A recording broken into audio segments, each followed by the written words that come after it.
And that's the moment that we're talking about here.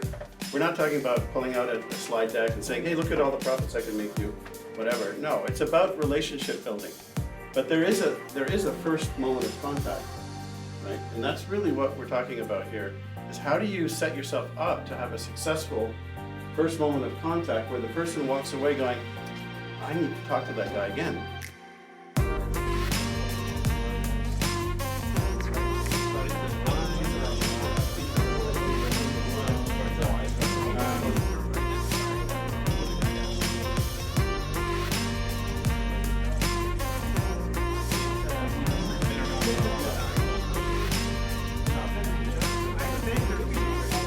You want to tell enough of the outcome that you provide for whatever business you have. What's your outcome once they buy you or your product?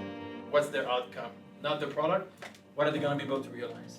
That's your pitch. That's what you deliver, right? You've got a power generator that you run the hospital with? Absolutely do. You do? Yes, sir. When was the last time the fuel was checked?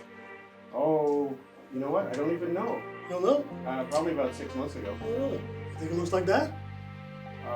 Yeah, that's what it looked like the last time. Oh, really? Would you like it to look like that? Definitely. I think it looks way better. Because I think we both know what's going to happen if it stays like that.